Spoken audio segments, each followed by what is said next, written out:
The Cincinnati Bengals didn't start the 2023 season off too hot. They went 1-3 to start the first 4 games. It honestly started bad even before the beginning of the season. Back in training camp, Joe Burrow suffered a calf injury and no one knew how it was going to affect him, not even the coaching staff. As expected, it affected him a lot, and you could tell right away. Through the first 4 games, Burrow wasn't able to throw with accuracy and couldn't put any power into his throws. Not only that, but he wasn't able to move around in the pocket and buy himself some time. After about a month into the season, many wondered if the season was already over for the Bengals. There were those who believed the Bengals could turn it around, and they have a pretty good reason to. If you look at how the Bengals have started the last 2 seasons, they always start off slow. In 2021, they started 3-2, which isn't a horrible start, but they never pulled out a winning streak through the season. They went to 5-4 and then to 7-6 until they barely won the division with a record of 10-7, and then they finally got hot in the playoffs to go straight to the Super Bowl. Then in 2022, they started 0-2. If you know the actual percentage of making the playoffs after starting 0-2, then power to you. But if I am correct, it's about a 10% chance. Those aren't good odds, but the Bengals pulled it off. They went to 4-4 and then went on a 10-game winning streak before losing to the Chiefs in the AFC Championship game. As I said before, the Bengals started 1-3 but are now 3-3, and Joe Burrow has looked like himself these past 2 games. But while Burrow's the engine that makes this offense run, he does have some talent around him. Him and Jamar Chase have some of the best chemistry in this league.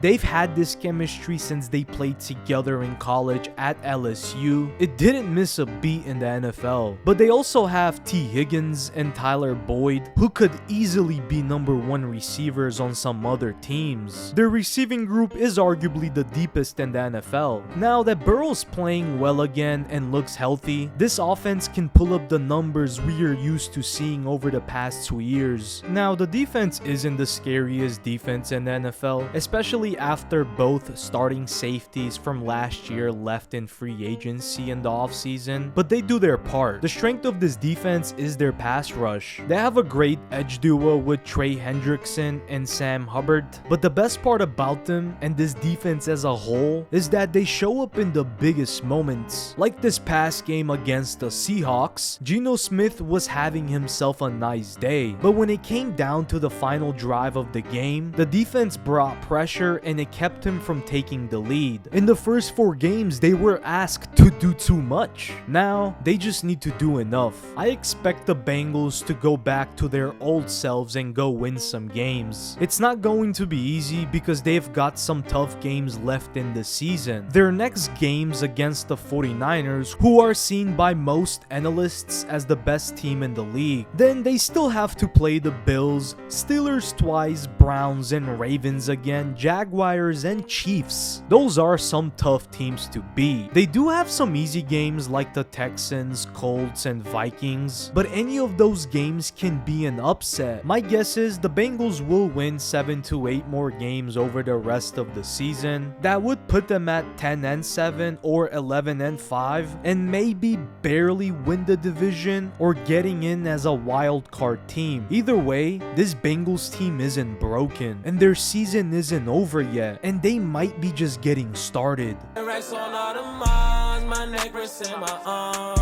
Bitch, we some stars, pull up in foreign car.